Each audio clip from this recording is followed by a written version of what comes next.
안녕하십니까. 물리를 알려드리고 있는 아재입니다. 자, 오늘은 우리가 물리 문제를 풀 때 여러 가지 방법으로 문제에 접근할 수 있겠죠. 자, 그 예를 들어서 2차원 운동의 평면상에서 2차원 운동에 대해서 문제풀이에 관해서 이런 다양한 접근 방법에 대해서 설명을 드리려고 하고 있습니다. 자, 우리가 2차원 문제는 평면상에서 수평면과 일정한 각도 세타를 이루고 v0의 속도로 던진 운동을 얘기하죠. 이때 우리가 관심 있는 것은 최대 높이는 얼마이고, 그리고 수평 최대 도달거리를 r이라 그러면 얘가 얼마인지에 대해서 생각해 보는 문제입니다. 자, 우선 우리가 이제 제일 처음에 2차원 운동을 배우게 되면 물리학 원을 배운 학생들도 요거는 1차원으로 그냥 Y축에 대해서 운동이라고만 생각하고 이 내용을 들으시면 도움이 될 것 같습니다. 자, 일반적으로는 우리가 X축으로는 V0 코사인 세타, Y축으로는 V0 사인 세타로 초속도로 운동을 하게 되죠. 그래서 각각의 방향에 대해서 운동 방정식을 만들게 되죠. 일반적인 풀이법을 보면, 그래서 Vx는 V0 코사인 세타의 등속 운동을 하고, Vy는 V0 사인 세타 마이너스 GT의 등가속도 운동을 하게 되죠. 그러면 X축의 이동 거리는 V0 코사인 세타 곱하기 T가 될 거고, Y축으로 이동 거리는 V0 사인 세타 T 마이너스 2분의 1 GT의 제곱이 되겠죠. 그래서 우리가 최대 높이 H를 구할 때는 Vy가 0이라는 걸 이용해서 T를 먼저 구하죠. G분의 V0 사인 세타를 구한 다음에 이때 높이 H는 V0 사인 세타 곱하기 G분의 V0 사인 세타 마이너스 2분의 1 G 곱하기 C제곱분의 V0 제곱 사인 제곱 세타, 이제 대입을 시켜주면 2G분의 V0 제곱 사인 제곱 세타라는 걸 얻을 수 있죠. 그 다음에 이제 수평 도달거리 R을 구할 때는 최고점에 갈 때까지 시간의 2배만큼의 시간이 걸리니까 R은 V0 코사인 세타에다가 T를 곱해야 되는데, V0 코사인 세타에다가 T는 G분의 2V0 사인 세타가 되죠.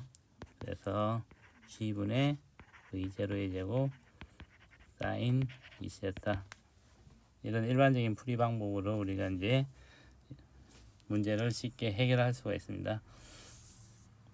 근데 이제 다르게 접근하는 것도 좀 생각을 해보자는 거는, 물리를 대할 때 다른 방법으로 접근했을 때 문제가 쉽게 풀릴 수도 있고 문제가 좀 더 복잡하게 풀릴 수도 있는데, 그래도 다른 방법으로 접근하는 걸 좀 알게 되면 우리가 좀 더 다양하게 물리를 생각할 수 있게 되겠죠. 그래서 이제 여기서 접근해 볼 거는, 우선 우리가 최고점에 갈 때까지를 한번 생각을 해보면, 여기서 출발한 애가 최고점에 갔다가 이제 떨어지는데 높이를 h라고 그랬죠. 자, 그러면 h를 구하기 위해서는 가장 쉬운 방법은 우리가 역학적 에너지 보존 법칙을 쓰면 되겠죠. y축만 생각하면 y0는 v0 사인 세타가 되죠. 그래서 역학적 에너지 보존 법칙을 쓰면 2분의 1 m v0 사인 세타의 제곱은 mg h로 쓸 수 있겠죠. 따라서 h는 2g분의 v0 사인 세타의 제곱으로 간단하게 문제를 해결할 수가 있겠죠.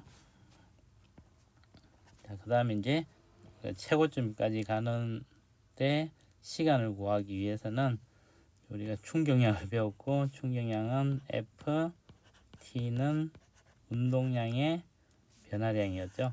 그래서 이걸 먼저 이용을 해보면, 자, F는 중력장에서 Y축의 운동을 생각해 보면 F는 mg가 되고 시간은 t가 되고, 델타 P는 여기서 Vy가 제로가 되죠. 그래서 V0 사인 세타가 되네요. 그러면 여기서도 V0 사인 세타 곱하기 m이 되겠죠. 그러면 t를 운동 방정식을 안 씌우더라도 V0 사인 세타가 되고, 그러면 t가 나와 있죠. 그러면 여기까지 가는 시간은 2t니까 r은 V0 코사인 세타, 이게 x 방향의 속도고 g분의 2V0 사인 세타가 되겠죠. 그래서 얘도 간단하게 해주면 g분의 V0 제곱 사인 2세타가 돼서 앞에 있는 식하고 똑같은 결과를 얻을 수가 있죠.